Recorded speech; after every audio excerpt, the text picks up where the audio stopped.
Livro do profeta Oséias, capítulo 6, nós vamos ler do verso 1 ao verso 3.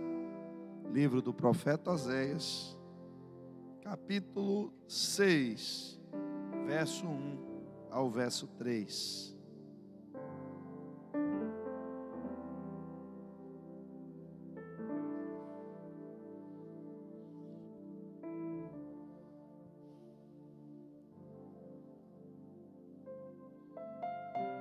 Oséias capítulo 6, verso 1 ao verso 3.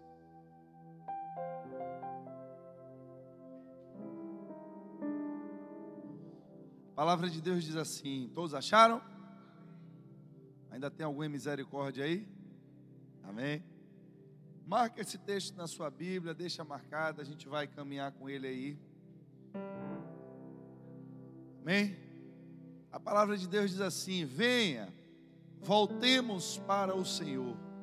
Ele nos despedaçou, mas nos trará cura. Ele nos feriu, mas sarará as nossas feridas. Depois de 2 dias, Ele nos dará vida novamente. E ao 3º dia, Ele nos restaurará, para que vivamos em Sua presença.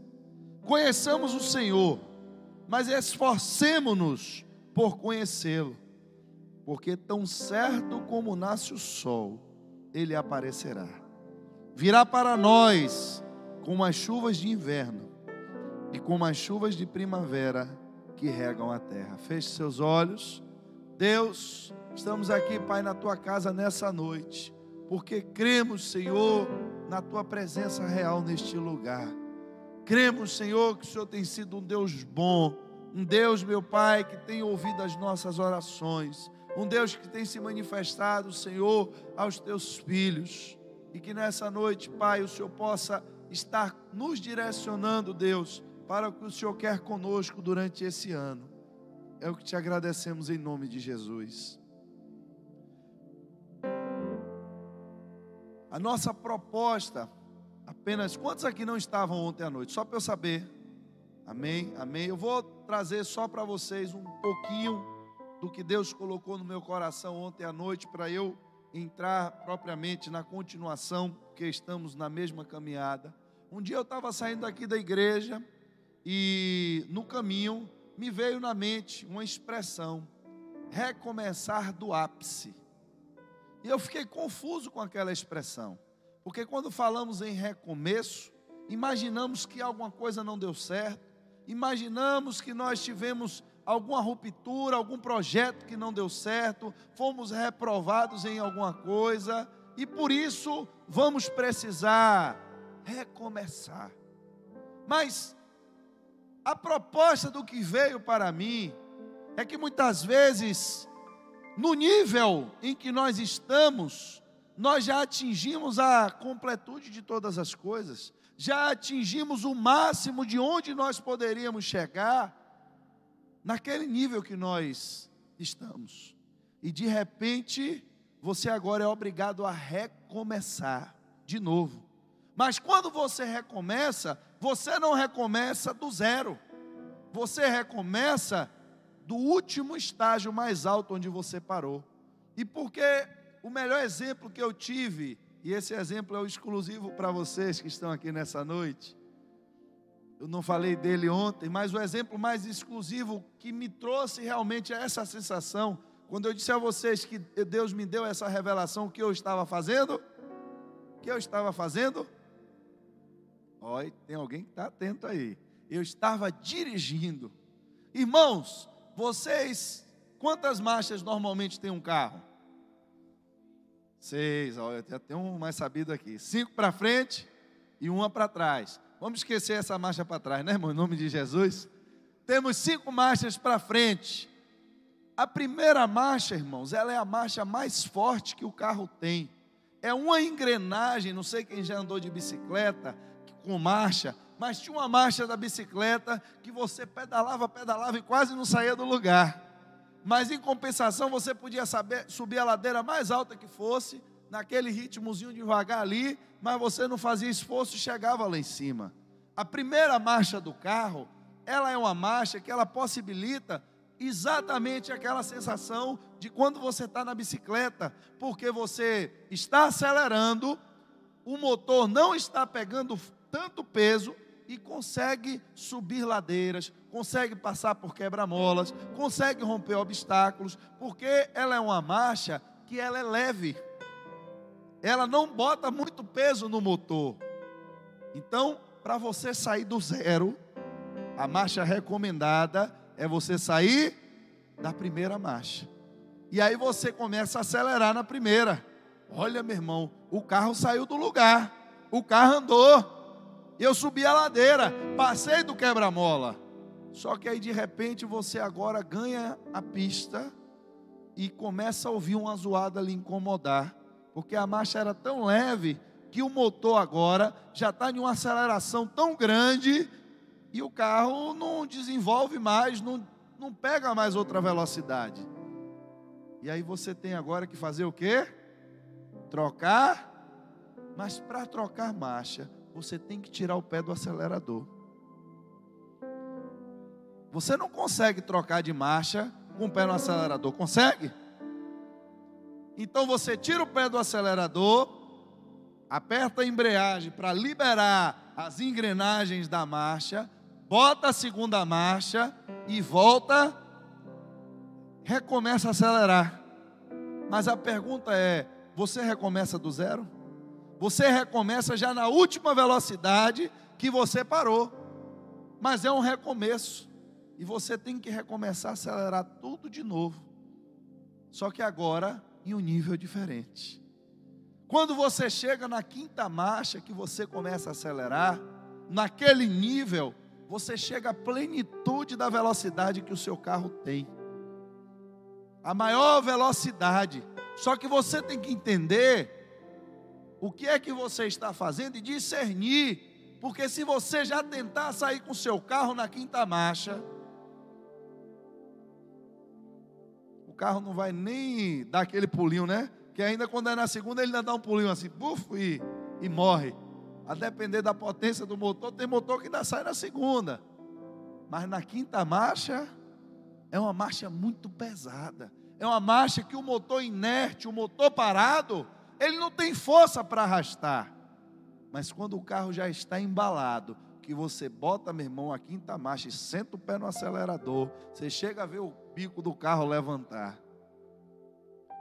O que é que Deus quer falar comigo e com você? O cristianismo, queridos, ele tem níveis. Tem níveis de conhecimento de Deus. Tem níveis de intimidade com Deus. Irmãos, o apóstolo Paulo, ele fala a uma igreja que nós poderíamos dizer que era a igreja dos nossos sonhos.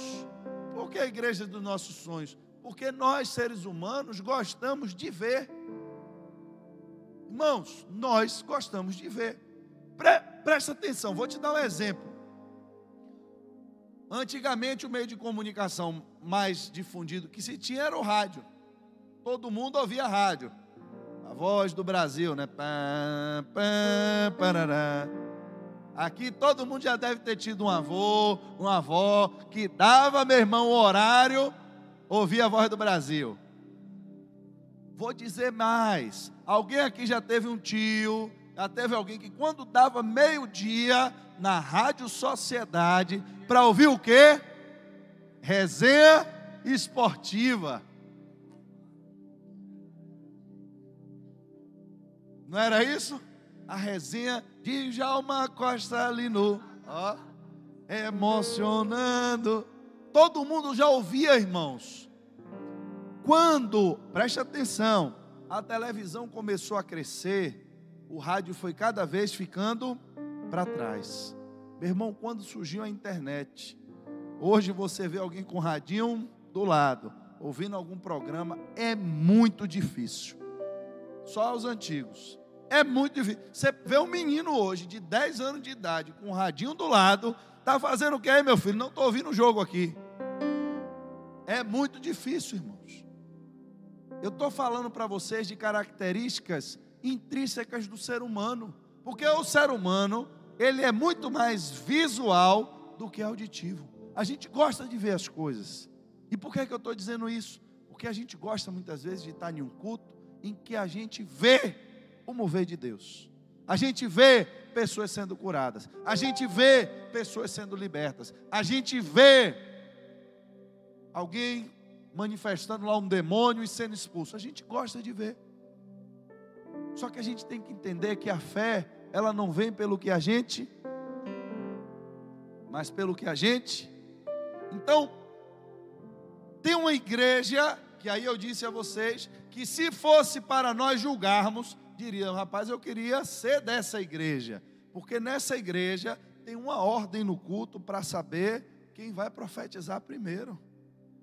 Vamos dividir o culto? Vamos. Então assim, ó, meu irmão, nos 10 minutos primeiro, vamos dar os profetas. Então, 10 minutos só o povo profetizando.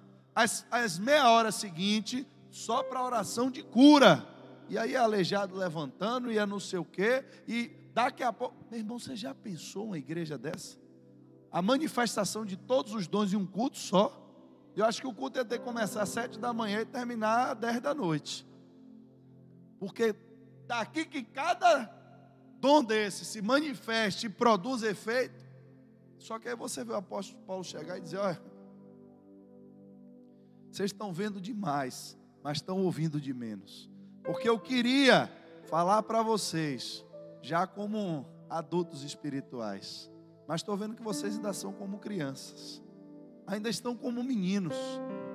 Entenda, irmãos, como eu gostaria que todo mundo aqui nessa noite soubesse dirigir, para que o meu exemplo, que eu sei que para quem dirige, a coisa está chegando de uma forma muito mais forte, porque foi a experiência que eu vivi, e eu consigo passar para você de uma forma mais clara, que consegue se colocar no lugar onde eu estava.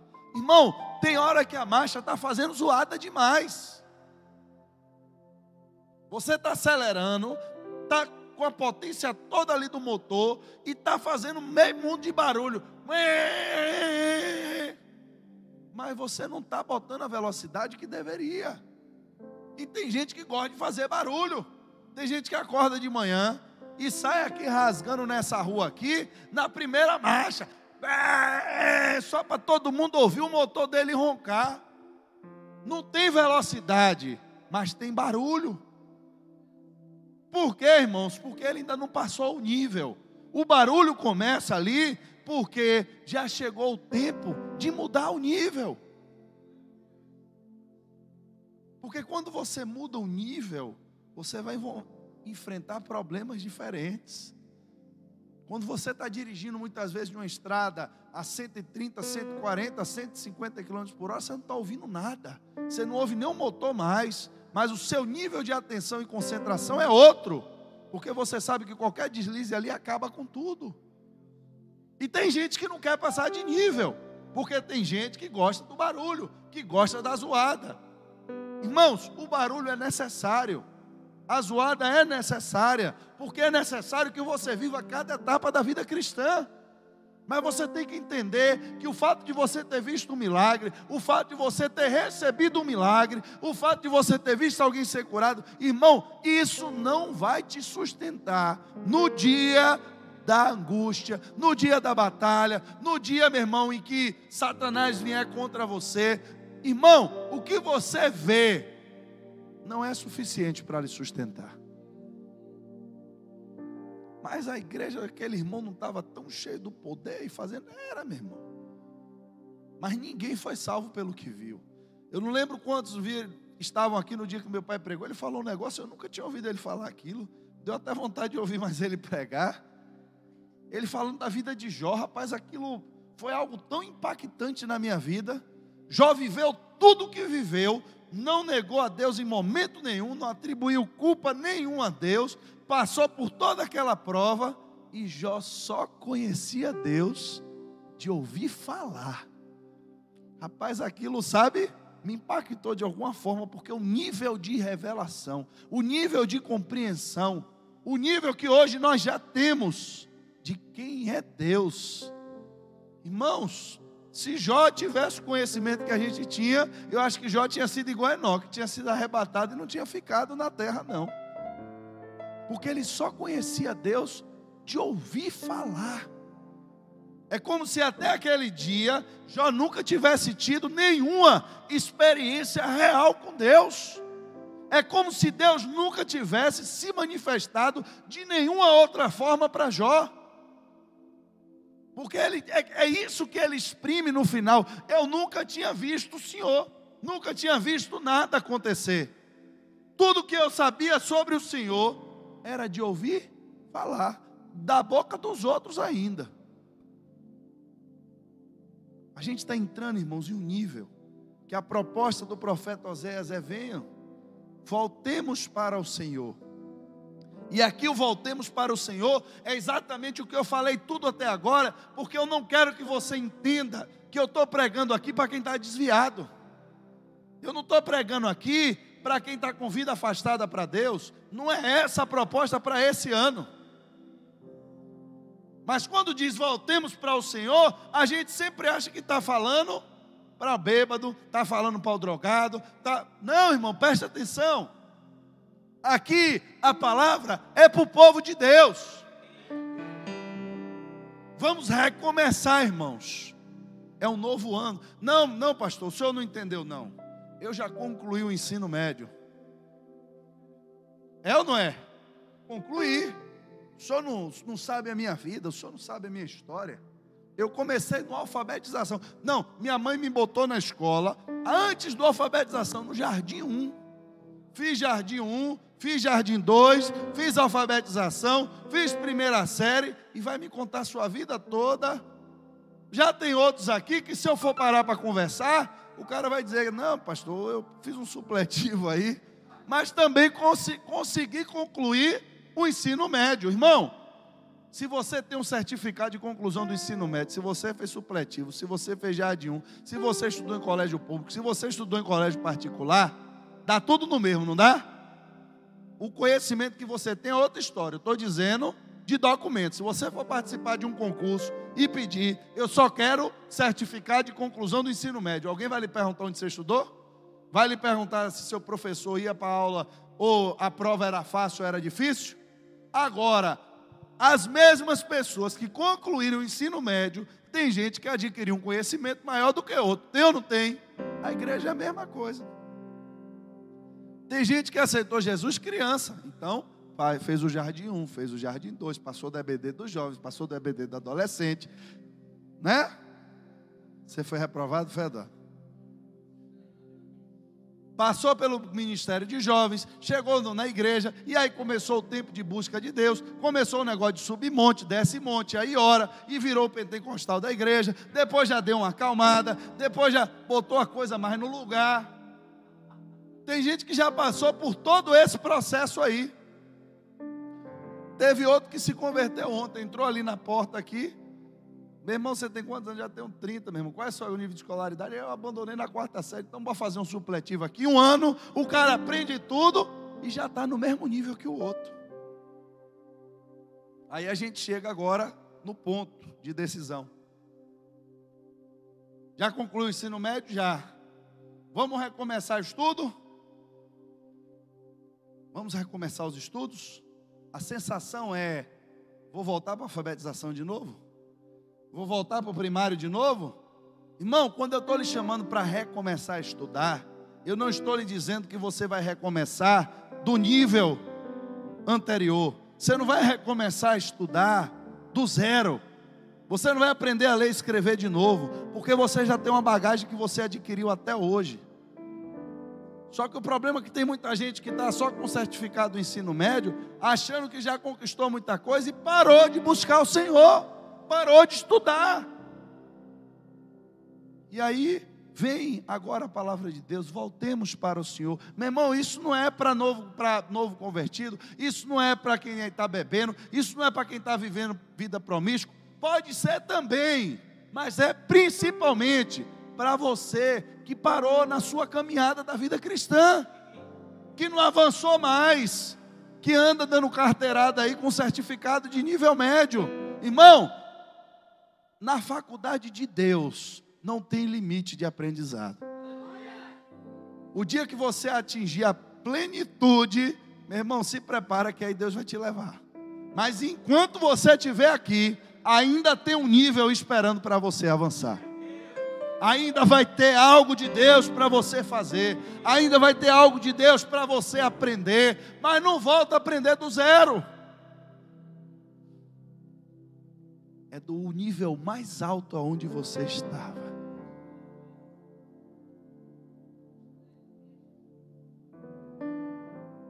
E a promessa é: conheçamos o Senhor. Mas não é de qualquer jeito, conheçamos o Senhor. Conheçamos o Senhor, mas esforcemo-nos por cada nível, foi dito ontem lá, vai ter o seu próprio esforço. Cada nível vai ter a sua própria exigência. Porque tão certo como nasce o sol, ele aparecerá. Virá para nós como as chuvas de inverno, como as chuvas de primavera que regam a terra. Se talvez a gente fosse falar aqui em um nível espiritual e pedir o currículo de cada um, aqui no meio da igreja, eu tenho pessoas que ainda estão terminando o ensino médio, tenho pessoas que talvez estejam já no início da sua faculdade, tenho pessoas que já estão se dedicando ao mestrado, talvez já tenham outras que já são doutores, mas já tem outros que estão procurando um pós-doutorado. Talvez tenham outros que estão aqui fazendo só, como é que chama quando você faz só um upgrade da faculdade? Você se forma e você faz uma especialização, pronto, é isso aí. Tem gente com uma pós-graduação, uma especialização. É um ministério de cura que Deus quer que você desenvolva. É um ministério de libertação que Deus quer que você desenvolva. É um ministério para cuidar de crianças que Deus quer que você desenvolva. O que é que precisa ser desenvolvido por você nesse ano? O que é que você precisa crescer? Mas pastor, eu já sei ler e escrever. Bota aí as contas de tabuada aí, deixa eu ver se eu não faço tudo de cabeça. Eu sei, meu filho, mas entenda, é só quando você chegar na faculdade que você vê o nível que esses caras vão explicar, coisas que você já sabia. Você não vai entrar na faculdade para ver tudo novo. Vão te mostrar às vezes os mesmos números que você conheceu desde a primeira série, mas vão arrumar aqueles números em uma complexidade que, se você não aprender o nível que é necessário, você nunca vai se formar. O que é que Deus quer com a gente esse ano? Eu vou mostrar a vocês no domingo. O pastor falou do primeiro chamado de Moisés, que foi numa sarça. Mas a sarça, Deus exigiu algo de Moisés. Domingo. Depois Deus chama Moisés no monte. Deus exigiu outra coisa de Moisés no monte. Depois Deus começou a se revelar pelo meio da nuvem. O processo já era outro. Depois Deus fundou o tabernáculo. Já não era nuvem, já não era monte, já não era sarça. Mas chegou a um nível na vida de Moisés, que agora foi o próprio Moisés que disse: agora não é tabernáculo, agora não é nuvem, agora não é monte, agora não é sarça, mas eu quero ver a tua glória. A plenitude da glória de Deus. Esse é o limite. A plenitude da glória de Deus. É o que Deus tem para nós esse ano. Eu queria que você ficasse de pé.